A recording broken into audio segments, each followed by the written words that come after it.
The grand medical chamber of the Vesperian palace buzzed with nervous energy as another doctor hurried away, head bowed in shame. Queen Rose sat on her medical pod, her iridescent wings twitching with barely contained fury. This was the 200th failed conception attempt, and her patience was wearing thinner than the delicate silk draping her tall, elegant form. "Your Majesty," Dr. Reed approached carefully, his antennae lowered in submission. "Perhaps we should consider alternative options." The Queen's violet eyes narrowed.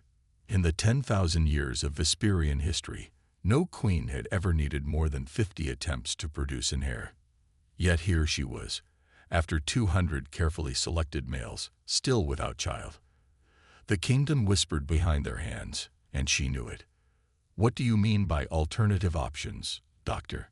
Her voice carried the weight of authority, even as her inner chambers remained private enough for honest discussion.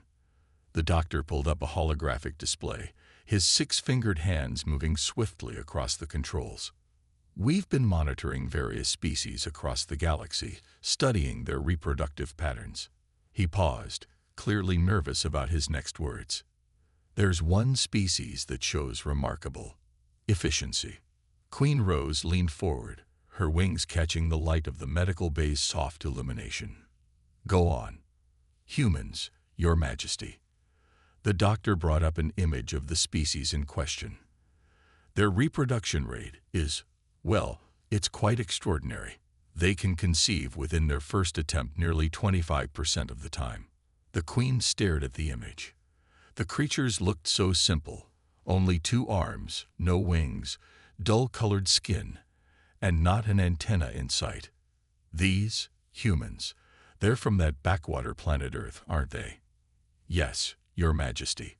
While they may seem primitive in some ways, their genetic structure is remarkably compatible with ours. Our scientists discovered this during routine xenobiological studies."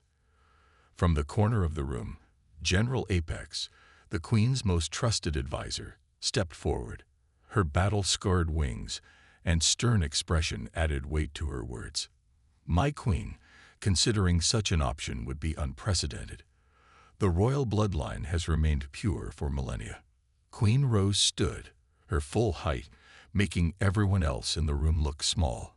She walked to the window overlooking her vast capital city. The crystal spires reached toward the twin moons, and millions of her people went about their lives, all of them waiting for the announcement of a royal heir. "Tell me, Doctor," she said without turning, "what are the chances of success with another Vesperian male?" The doctor's antennae drooped even lower, based on current data, less than 0.1% per attempt, Your Majesty. The Queen's reflection in the window showed her clenched jaw. 200 failed attempts, 200 ceremonies, 200 disappointments, 200 whispers in the court about her fitness to rule. Something had to change. And with a human.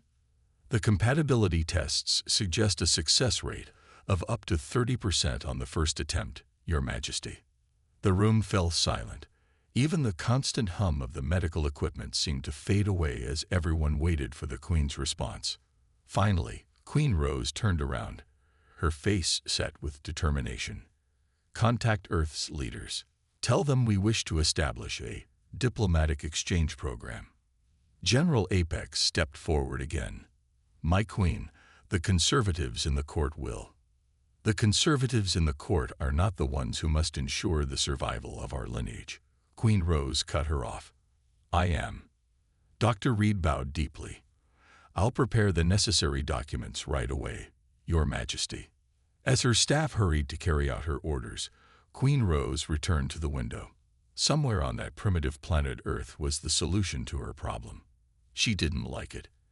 In fact, the thought of mating with a human made her antennae curl, but she was queen. Sometimes being queen meant making difficult choices. "And Doctor," she called out just as he reached the door, "make sure they send their best specimen. If I must do this, I will not settle for anything less than perfect." Little did Queen Rose know that her definition of perfect would soon be challenged in ways she never expected. Tom Miller wiped the sweat from his forehead as he finished his morning work on his family's Montana farm. At 28 years old, he had never imagined his life would extend beyond these peaceful fields of wheat. The morning sun was bright, the air was crisp, and everything seemed perfectly normal. Until 3 black government SUVs came rolling up his dusty driveway. "Mr. Miller." A woman in a sharp business suit stepped out, holding a tablet. "I'm Agent Adams from the State Department. We need to talk." 2 hours later, Tom sat in his kitchen, staring blankly at the documents in front of him. His mother had made coffee for everyone, her hands shaking slightly as she poured. "Let me get this straight," Tom said slowly. "I was picked out of everyone on Earth because my genetic profile is special." Agent Adams nodded. "Your DNA was flagged in our database from that medical study you participated in last year. You show remarkable genetic stability and adaptability. The Vesperians specifically requested such traits." Tom's father leaned forward, his weathered face concerned. "And you're saying these alien people want him for diplomatic reasons?" The agents exchanged careful looks. "The exact nature of the diplomatic mission is classified," Agent Adams said smoothly. "But we can assure you it's a great honor. The Vesperians are one of the most advanced civilizations we've encountered." Meanwhile, aboard the Vesperian royal ship approaching Earth, Queen Rose was reviewing Tom's file with increasing disgust. "This is their prime specimen." She flicked through the holographic images showing Tom working on his farm. "He's a primitive agricultural laborer." Dr. Reed cleared his throat nervously. "Your Majesty, while his occupation might seem humble, his genetic profile is exceptional. Look at these markers." He pulled up a complex DNA analysis. "Perfect hormone balance, excellent physical health, and remarkable genetic stability. Even among humans, he's exceptional." The Queen's antennae twitched irritably.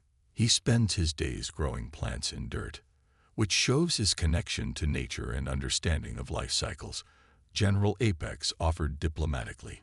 "And his physical labor has kept him in peak condition." Back on Earth, Tom was packing his bags with trembling hands. The agents had given him just 1 day to prepare. His mother stood in his doorway, trying not to cry. "I don't understand why it has to be you," she said softly. Tom zipped up his duffel bag. "They said I'm helping maintain peace between Earth and their empire. That's worth doing, right?" He tried to sound more confident than he felt. The next morning, a sleek spacecraft landed in the field behind the Miller farm, flattening a section of wheat. Tom stood with his parents, watching as a ramp descended and 2 tall, elegant aliens emerged. Their wings shimmered in the morning light, and their antennae moved gracefully as they approached.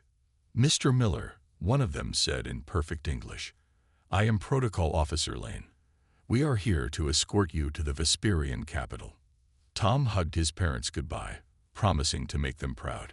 As he walked toward the spacecraft, he heard his mother whisper, "He doesn't even know what they really want him for."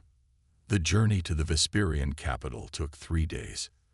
Tom spent most of it studying their language and customs, trying to absorb as much as possible. No one would tell him exactly what his diplomatic duties would entail, but he noticed the crew giving him strange looks. Finally, they arrived. The capital planet of the Vesperian Empire spread out below them, a world of crystal cities and floating gardens. Tom pressed his face against the viewport, awestruck by the alien beauty. Protocol Officer Lane appeared beside him. "We will be landing at the royal palace shortly. The Queen awaits." "The Queen?" Tom turned, surprised. No one said anything about meeting the Queen. Lane's antennae twitched in what might have been amusement. "Oh yes, Mr. Miller. You'll be spending quite a lot of time with Her Majesty. More than you might expect." As the ship descended toward the crystal spires of the royal palace, Tom had no idea he was about to become the most important human in the galaxy, for reasons he couldn't possibly imagine. Tom's first steps into the Vesperian royal palace were a disaster. He accidentally bowed when he should have knelt, walked when he should have waited, and spoke when he should have remained silent. Protocol Officer Lane's antennae were twitching so violently they looked like they might fall off. "Mr. Miller," Lane hissed after Tom's fifth mistake in as many minutes, "you must wait for the Queen's antennae to dip before speaking." "But I don't have antennae," Tom whispered back, causing several nearby court members to gasp at his speaking out of turn again. The grand reception hall was packed with Vesperian nobles, their wings creating a shimmering rainbow effect as they moved. Tom felt like a brown sparrow in a room full of peacocks. His simple earth clothes, though the finest he owned, looked dull compared to their glittering robes. Suddenly, everyone fell silent. The massive crystal doors at the far end of the hall swung open. Queen Rose entered, and Tom forgot how to breathe. She was tall, nearly 7 feet, with wings that seemed to capture and release light with every movement. Her violet eyes swept the room, and her antennae moved with graceful purpose. She was both beautiful and terrifying. Then she saw Tom, and her face did something complicated. "This is the human?" she asked, her voice carrying across the hall. "He's so plain." Tom, not understanding the Vesperian language yet, smiled politely. This apparently was another mistake, as several nobles covered their faces with their wings in shock. "Your Majesty," Tom said in carefully practiced Vesperian, mangling the pronunciation terribly, "I bring greetings from Earth." The Queen's antennae went completely still, apparently a sign of extreme surprise. "You speak our language?" she asked in English. "I learned some on the journey here," Tom replied, then added with his typical farm boy honesty, "though I'm probably butchering it something awful." A strange sound echoed through the hall. It took everyone a moment to realize the Queen was laughing. Not the delicate musical laugh of Vesperian nobility, but a genuine, surprised laugh. "At least you admit your shortcomings," she said, regaining her composure. "Unlike the hundreds of preening nobles who claim perfection while failing spectacularly." The gathered crowd shifted uncomfortably. Tom, missing the political undertones completely, just smiled again. "Where I come from, ma'am. I mean, Your Majesty. We believe honesty's the best policy." Though he looked around at the scandalized faces, "I'm starting to think maybe that doesn't translate well here." Queen Rose descended from her platform, approaching Tom. The crowd parted like water. Up close, he could see that her eyes had tiny flecks of gold in them. "Tell me, Tom Miller," she said, using his first name in a way that made several nobles nearly faint, "what do you think of our palace?" "It's the most beautiful thing I've ever seen," he said without hesitation. "Though I admit, I keep worrying I'm going to break something. Everything looks so delicate." "And what of our people?" "Also beautiful," he said, then added with his characteristic honesty, "though everyone seems really uptight. Begging your pardon, Your Majesty." More gasps from the crowd. General Apex stepped forward, ready to intervene, but the Queen held up a hand to stop her. "Uptight," she repeated, testing the unfamiliar word. "You know, stiff, formal, like everyone's afraid to be themselves." The Queen studied him for a long moment. Here was a human who had no idea of his true purpose here, who broke every rule of etiquette without malice, who spoke truth without fear. It was refreshing. "You will join me for dinner," she announced suddenly. "Alone." The court erupted in whispers. Dining alone with the Queen was unheard of. There were traditionally at least 12 attendants present at all times. "Sure thing," Tom said cheerfully, committing yet another faux pas by not waiting for her antennae to dip. "Though I might need help figuring out which fork to use. We usually just use one back home." As Queen Rose turned to leave, she found herself fighting back another unseemly laugh. Perhaps this strange, simple human would be more interesting than she had thought. Though she still couldn't believe this farm boy was supposed to be the solution to her empire's greatest problem. What she didn't realize was that his very simplicity would turn out to be his greatest strength. The private dining chamber of Queen Rose was a marvel of crystal and light, but Tom was too nervous to fully appreciate it. He had been dressed in traditional Vesperian robes by a team of flustered attendants who couldn't believe the informality with which he kept thanking them.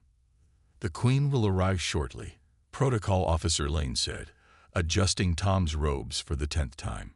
"Remember, do not eat until her antennae dip forward." "I got it," Tom finished. He'd been practicing reading antenna signals for hours. The crystal doors slid open, and Queen Rose entered. She had changed into simpler robes, though they still put Tom's ceremonial outfit to shame. Her wings caught the light of the setting suns, creating patterns on the walls. "Leave us," she commanded. Lane and the other attendants practically ran out, though their faces showed clear concern about leaving their queen alone with this unpredictable human. "Nice and cozy in here," Tom said, then quickly looked at her antennae. To his relief, they had already dipped. "You're learning," the Queen observed, taking her seat, "though your posture is still atrocious." Tom grinned. "Can't help it. Spent too many years hauling hay bales." The Queen waved her hand, and food appeared through slots in the table. Tom's eyes widened at the strange, colorful dishes. "It's all compatible with human biology," she assured him. "We've researched thoroughly." "That's mighty thoughtful of you," Tom said, watching carefully as she began to eat. He copied her movements, though his attempt to use the Vesperian eating utensils looked more like a wrestling match. After a few minutes of awkward silence, the Queen spoke. "Tell me about your life on Earth." Tom's face lit up. "Well, my family's had our farm for 4 generations. We grow wheat mostly, but also some corn and soybeans. There's nothing quite like watching things grow, knowing you're helping feed people." The Queen listened, fascinated despite herself. Here was someone who took pride in working with the earth itself, who spoke with passion about nurturing life. It was so different from the calculated ambitions of her court. "And have you never wanted more?" she asked. "Power? Status?" Tom shrugged. "Got everything I need." "Well, almost everything." His face softened, still hoping to find someone to share it with someday. The Queen's antennae twitched. If only he knew. "Speaking of sharing," Tom continued, "nobody's told me why I'm really here. All this special treatment. There's got to be more to it than just diplomatic relations." For the first time in centuries, Queen Rose felt uncertain. How do you tell someone they've been selected for royal breeding? "You are here because you possess certain qualities we value," she said carefully. "Like what?" "Strength, health, genetic compatibility." Tom's fork stopped halfway to his mouth. "Genetic comp. Oh." His eyes widened as understanding dawned. Asterisko asterisk. The Queen waited for shock, disgust, or fear. Instead, Tom started laughing. "Well, that explains all the medical tests back on Earth," he said, "though I wish someone had just been honest about it." "You're not offended?" "Should I be? I mean, it's kind of flattering, in a weird way." He looked at her directly, something few dared to do. "But you should know where I come from. We usually get to know each other first." The Queen felt her face warm. "We don't have time for such courtship rituals. The Empire needs an heir." "Well," Tom said, setting down his utensils, "we've got this whole dinner to get to know each other. Why don't you tell me about yourself? Not the Queen stuff, the real you." And somehow, against all protocol and tradition, she did. They talked for hours. She told him about the pressure of ruling, the loneliness of power, the fear of failing her people. He listened without judgment, offering simple but surprisingly wise observations. When dinner ended, she found herself reluctant to see him go. "The ceremony will be tomorrow," she announced. "There are many rituals to prepare. Or," Tom said with that disarming honesty, "we could skip all that and just see if we fit together naturally." The Queen's antennae shot straight up in shock. But as she looked at his kind, open face, she made a decision that would scandalize her entire empire. She reached for his hand. 3 days after what the palace staff now whispered about as the night of broken protocol, Queen Rose sat in her medical chamber, wings twitching nervously as Dr. Reed ran the scanner over her abdomen for the 4th time. "This is impossible," he muttered, his antennae practically tied in knots. Simply impossible. What is impossible? The Queen demanded. Speak plainly, Doctor. The medical officer turned the holographic display so she could see it. A small cluster of cells pulsed with life, already showing signs of both human and Vesperian DNA perfectly merged. You're pregnant, Your Majesty. First try. The Queen's wings spread wide in shock, knocking over several medical instruments. What? The news spread through the palace faster than light speed. Within hours, the entire royal council had assembled in the emergency chamber. Tom, still clueless about the magnitude of what had happened, was busy in the palace gardens, teaching some fascinated young Vesperians about Earth-style plant cultivation.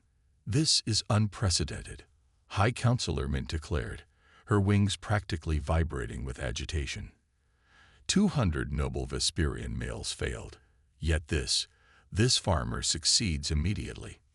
General Apex stood at attention, trying to hide her own amazement. The medical scans confirm it.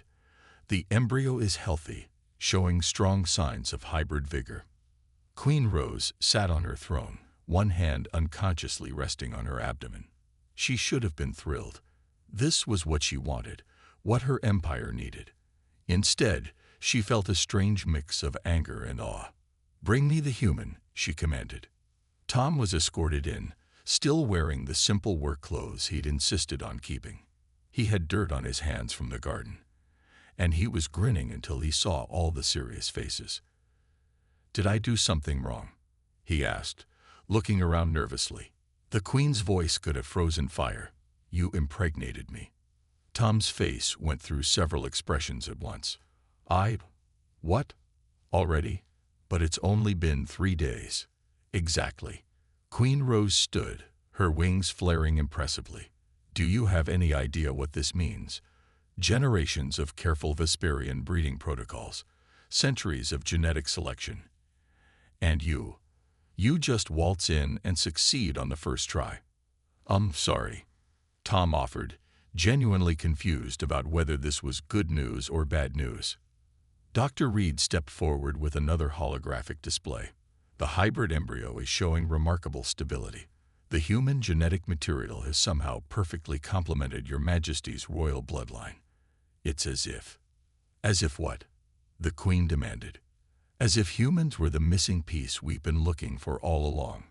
The council chamber erupted in chaos. Some members were calling for immediate genetic studies of other humans. Others were demanding the pregnancy be terminated to preserve royal purity.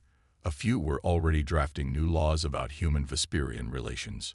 Through it all, Tom stood quietly, watching Queen Rose. Despite her outward anger, he noticed something else in her expression. Fear, maybe, or excitement. Your Majesty, he said softly, ignoring all protocol and walking straight up to her throne. The council fell silent in shock at his boldness. Are you happy about this? The Queen stared at him. Such a simple question, yet no one had thought to ask it. I don't know, she admitted, her voice equally soft. This changes everything. Where I come from, Tom said, still ignoring the horrified looks from the council members. We have a saying. Sometimes the best things in life are unexpected. Something in the Queen's expression shifted. She looked at this simple human farmer who had accomplished what hundreds of noble males could not, who spoke to her like a person rather than a queen, who had given her empire a future in the most unexpected way. Leave us, she commanded the council. All of you. As the council members filed out, still buzzing with shocked discussions, Queen Rose found herself face to face with the father of her future child, the human who had turned her world upside down without even trying. We need to talk, she said, about everything. Tom smiled that disarming smile of his. Yes, Your Majesty, we sure do. And somewhere deep inside her, the tiny hybrid embryo continued to grow, living proof that sometimes the best solutions come from the most unlikely places. The great debate hall of the Vesperian palace had never seen such chaos. 1 week after the announcement of the Queen's pregnancy, the empire was divided. Hundreds of noble Vesperians filled the crystal chamber, their wings creating a storm of color as they argued. "The bloodline must remain pure," shouted Lord Thorn, his wings flashing angry red. 2,000 years of careful breeding, ruined by human DNA. "But look at the medical data," Dr. Reed countered, projecting massive holograms of the developing embryo. "The hybrid genes are showing strength we've never seen before." Tom sat in a special observation box, watching the chaos unfold. He'd traded his Earth clothes for proper Vesperian robes, though he still wore his worn work boots underneath. Some habits died hard. "I still don't understand all the fuss," he muttered to General Apex, who'd become something of an ally. "Where I come from, a baby is just a blessing." The general's antennae twitched sympathetically. "Where you come from, the baby doesn't determine the future of an entire empire." Below them, Queen Rose sat on her throne, listening to both sides. Her hand rested protectively over her abdomen, where her child, their child, grew stronger each day. "The ancient laws are clear," Lord Thorn continued. "Any royal pregnancy of questionable heritage must be terminated for the good of the empire." Tom stood up so fast he knocked over his chair. "Like hell it will." The entire hall fell silent. Even the Queen looked up in surprise. No one had ever heard Tom raise his voice before. "Mr. Miller," Lord Thorn sneered, "you have no standing here." "I may not know your fancy laws," Tom interrupted, his farmer's hands gripping the balcony rail, "but I know right from wrong. That's my child too, and where I come from, we protect our families." The Queen's antennae quivered. Something about seeing this usually gentle human standing fierce in defense of their unborn child stirred something in her. "Lord Thorn," she said, her voice cutting through the murmurs, "are you suggesting that I, your queen, have made a mistake?" The noble's wings drooped. "No, your majesty, but are you suggesting that I would choose anything less than the best for my empire?" "Of course not, but then let me be clear." Queen Rose stood, her wings spreading to their full impressive span. "This child grows strong within me, stronger than any previous royal embryo. The medical data proves it. The ancient laws also say the Queen's word is final in all matters of succession. Or do you question that law as well?" The hall erupted in a fresh wave of gossip. Queen Rose raised her hand for silence. "Dr. Reed, share your latest findings." The doctor eagerly projected new images. "The hybrid embryo shows enhanced immune response, superior cellular regeneration, and unprecedented neural development. It appears the human genetic material isn't degrading our royal bloodline. It's strengthening it." "Evolution," Tom said suddenly, making everyone turn to him. "Back home, we learned that sometimes different breeds create stronger offspring. We see it in plants all the time. Hybrid vigor, we call it." Dr. Reed's antennae perked up. "Yes, exactly.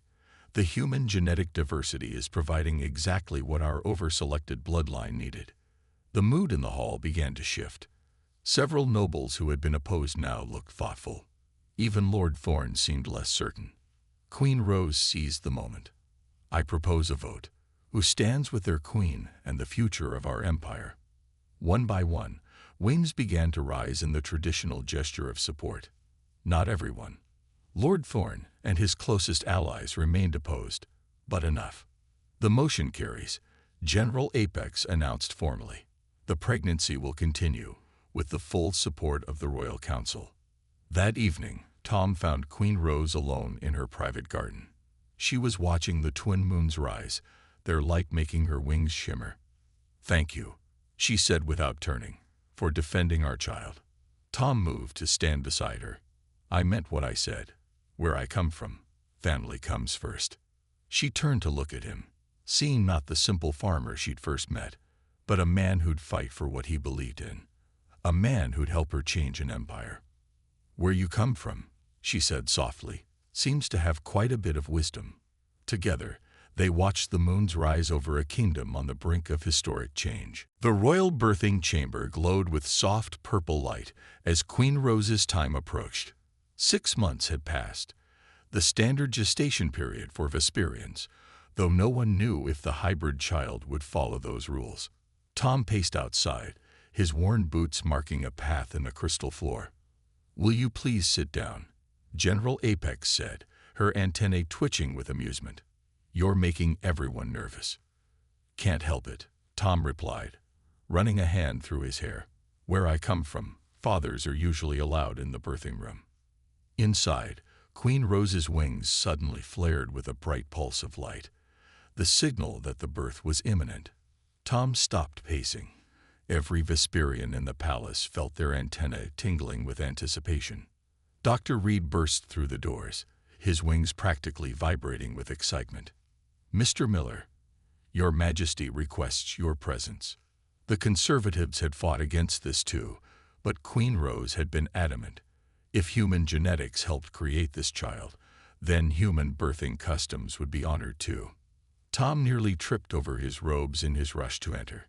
Queen Rose lay on the birthing pod, her wings creating a gentle glow. When she saw Tom, she reached for his hand. "I thought you'd want to meet your daughter," she said softly. There, cradled in a nest of soft light, was their child. She was perfect. Tiny wings already shimmering with a mix of Vesperian luminescence and an entirely new pattern of colors. Her skin had a subtle iridescence, and when she opened her eyes, they were her mother's violet with flecks of Tom's brown. Most surprisingly, two delicate antennae curved from her forehead, while a dusting of human-like hair crowned her head. "She's beautiful," Tom whispered, tears in his eyes. The baby's antennae reached toward him, already recognizing her father's presence. When Tom gently touched her hand, she grabbed his finger with surprising strength. Dr. Reed was practically dancing with joy as he checked the medical readings. Perfect health. Strong hybrid vigor in every cell. This is a medical miracle. Queen Rose watched Tom with their daughter, seeing the love already shining in his eyes. These past months had changed everything. Not just their empire, but her heart as well. "We need to name her," she said. In Vesperian culture, royal children were usually named after great rulers or celestial bodies. But this child was something new. "How about Hope?" Tom suggested. "Because that's what she is. Hope for the future, hope for change, hope for bringing people together." The Queen smiled. "Hope," she repeated, testing the Earth word. "Yes, though she'll need a Vesperian name too." "Princess Hope Aurora," Tom said, combining Earth simplicity with Vesperian elegance. "If that's okay." The baby's wings flickered with light, as if approving her name. News of the successful birth spread across the empire. The palace released images of the hybrid princess, and to everyone's surprise, the public fell in love. Her unique beauty became a symbol of positive change, of evolution rather than dilution. 1 month later, the Royal Council convened again. This time, instead of arguing about bloodlines, they were drafting new laws about human Vesperian relations. Even Lord Thorne had to admit that Princess Hope's perfect health and unique traits were hard to argue against. "There's one more matter to address," Queen Rose announced from her throne. She looked at Tom, who stood nearby in his new position as royal consort. "The success of this union suggests we should consider more human Vesperian partnerships." The council erupted in excited discussion. Already, several noble families had expressed interest in human genetic compatibility. "We'll need someone to oversee these new relations," the Queen continued. "Someone who understands both cultures." Tom stepped forward, no longer the awkward farmer, but a man who had helped change an empire. "I might know some good folks back home who'd be interested, but we do it right, with honesty and respect on both sides." Queen Rose nodded, watching as their daughter slept peacefully in her floating crib, her wings occasionally flickering with dreams. "Yes," she agreed. "No more secrets. We build this future together." As the twin suns set outside, their light caught the princess's wings, creating a new pattern of colors never seen before in the empire. Like her parents, she represented the best of both worlds. proof that sometimes the greatest strength comes from embracing change rather than fearing it. And somewhere on Earth, a wheat farm in Montana stood ready to welcome some very unusual guests, as two civilizations began the careful dance of coming together, one genetic match at a time.